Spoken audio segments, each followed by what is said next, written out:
When most people read the book of Job, they see a beautiful, tragic poem about a man who loses everything. They see philosophical debates about innocent suffering. But if we look at this text through the lens of the divine plan, an even grander purpose and understanding emerges.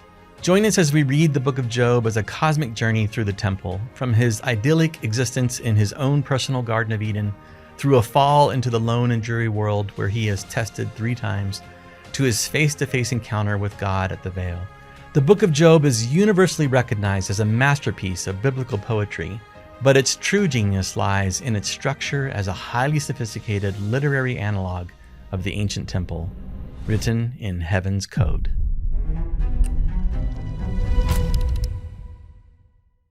Job's cosmic journey begins in the prologue of chapters 1 and 2, where he lives an idyllic, blessed state of abundant health, wealth, and family in a perfectly stable cosmos. The text indicates that God has surrounded him by a protective hedge.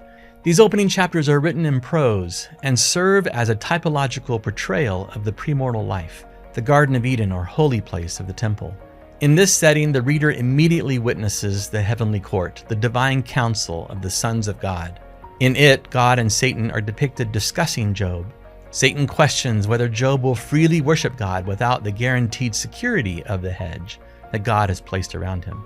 God determines that Job can be tested to see if he will indeed hold on to his integrity no matter the circumstances. It is time for Job to leave the garden. The text swiftly moves to Job losing his household, his property, and his 10 children. As a result of his new circumstance and awareness, the text declares that Job fell and declares himself naked. Then he experiences a second wave of loss, afflicting his own body with painful disease. These 2 waves of loss may be an allusion to his loss of his premortal home and then his entrance into the corruptible mortal body, respectively. At this point, Job sat down among the ashes. His wife even tells him to curse God and die. The structural shift from a holy state to sitting in the ashes, as well as the textual echoes of nakedness, cursing, and dying, are likely meant to be echoes of Adam and Eve's expulsion from Eden. Job is now outside the sanctuary in the lone and dreary world. He is now of the dust. As Job enters this dark and bitter state outside the hedge, the literary style abruptly shifts from prose to poetry.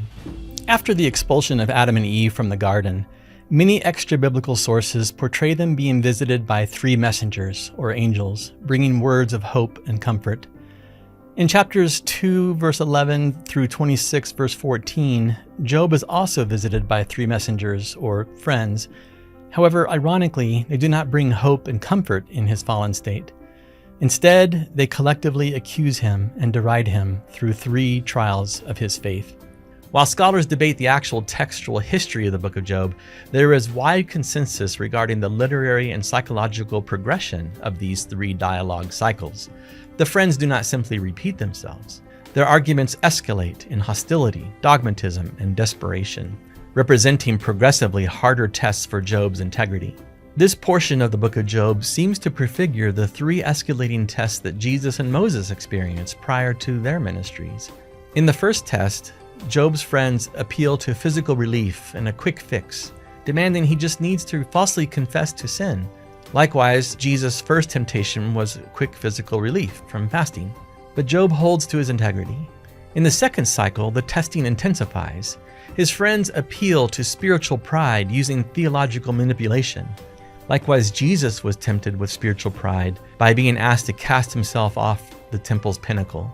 But Job begins to receive powerful revelatory insights, declaring that his witness and advocate is in heaven.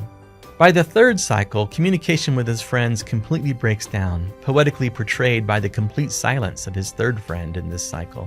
They appeal to Job with threats of annihilation and rejection from the entire world. Jesus likewise is offered the honors of the world in his third temptation. In this moment, Job finally resolves to leave behind the world's sophistries and seek only the face of God. In Job's desire to move closer to God, he makes an oath in chapters 27 through 31, "As God liveth." Similar to the ancient Egyptians' declaration of innocence or negative confessions that the soul makes on its journey to God as depicted in the Book of the Dead, Or similar to Israelite priests binding themselves to holiness and having their bodies washed, anointed, and clothed before entering the holy place, Job declares in his oath that his nose, his lips, his heart have been and will continue to be true to God no matter what. He states, "I put on righteousness, and it clothed me. My judgment was as a robe and diadem." He was eyes to the blind, feet to the lame, and father to the poor. He further states that he has made a covenant with his eyes. His feet have not hastened to deceit. His hands are not blotted. He can be weighed in the balance, echoing the iconic weighing of the heart in the Egyptian Book of the Dead that accompanies the declarations of innocence. Job is declaring himself ready to enter back into the presence of God. Having left the philosophies of men behind, Job metaphorically enters the holy place. In such a place, one expects to see God, and suddenly a new figure appears in the text, Elihu, a name meaning appropriately, "He is my God." Elihu is even introduced in prose, signaling a return to the otherworldly realm. While Elihu functions as the presence of the Lord, the text is ambiguous whether he is the Lord or some sort of counterfeit. Just as we would expect three benevolent friends in the courtyard, Job's friends were hostile. Likewise, we would expect a benevolent Lord in the holy place, but the text also seems to portray him as hostile to Job. The first line even introduces him, "Then was kindled the wrath of Elihu." Job must endure a final test in the holy place before being admitted into the presence of God. Could this be his altar of incense? Having endured the trial of the holy place, finally, in chapter 38:1 through 42:6, God himself finally speaks to Job from a whirlwind. He asks, "Who is this?" and demands that Job identify himself by answering the questions he will ask. This is Job's encounter with God at the veil of the temple. But even in this moment, God himself, ironically, appears to be somewhat hostile to Job, pointedly placing Job in a position of nothingness compared to God's might and grandeur. To his credit, Job does not curse God, but rather submits wholly to God's majesty. He says, "I abhor myself and repent in dust and ashes." In spite of all the affliction and hostility at every step of his journey, Job has remained true. As a result, he is able to declare, "I have heard of thee by the hearing of the ear, but now mine eye seeth thee." Like the brother of Jared, God cannot withhold anything from Job. Job penetrates the veil, entering the presence of the Lord in the Holy of Holies. The book of Job concludes exactly how it began, in prose. It is an otherworldly state analogous to eternal life, much like entering the celestial room after the endowment. Having held on to his integrity until the very end, Job now functions at the Lord's command in a priestly intercessory role, mediating for his three friends, being reconciled to them and to God.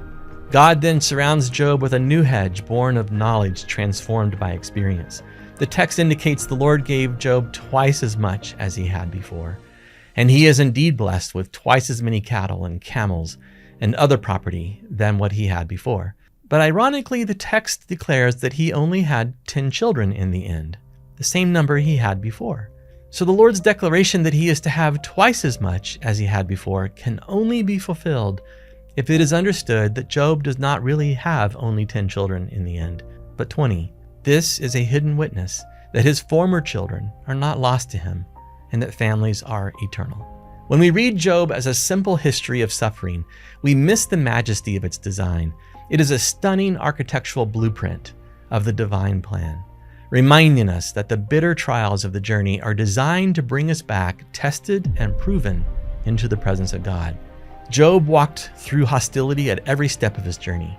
His friends in the courtyard, the Lord in the holy place, and even God at the veil seemed to press Job to his limits. But he endured faithful to God at all hazards. But why would the text portray all those who should be Job's support be in his opposition, even God? Because in order for a man or woman to be trusted with all that God has, they must maintain righteousness even when they feel abandoned by God himself. As Brigham Young once declared, "How can I prove myself the friend of God who has placed all this glory within my reach unless his influences are withdrawn from me to see whether or not I will be his friend?" At the time when you receive the greatest blessings by the manifestations of the power and Spirit of God, immediately the Lord may leave you to yourselves, that you may prove yourselves worthy of this exaltation. Do all people realize that? If they did, let me tell you, they would cling fast to their integrity. When the mind of a righteous man is beclouded by darkness, when he does not know the first thing about the religion he believes in, it is because the veil is dropped, so that he may act on the organization of his own individual person, which is calculated to be as independent as the gods in the end. When you are fully aware of this, then you are ready to lay down your lives for the cause of God and for his people if you act on your own integrity and philosophy. Brigham Young went on to say that even Jesus felt forsaken by God in the hour of his greatest need, but he stayed true anyway. He then says, "Will you submit patiently to the will of your Father in the hour of darkness? Will you say that you are the friends of God?" The book of Job shows us that true exaltation requires more than just passive obedience. It demands that we step into the dark, wrestle with hard questions, and endure well whatever comes our way. Whether in sickness or health, have poverty's veil or abounding in wealth, we must never forsake God. Even when our trials seem to come from friends, family, and even God himself, we must learn to choose righteousness and faithfulness simply because it is the right thing to do, not because we are safely within our blessings or our hedge. If you would like to explore this topic more, check out the link in the description to a study by Max Sterling addressing some of the ideas presented here. Until next time, keep asking, seeking, and knocking to better understand Heaven's code.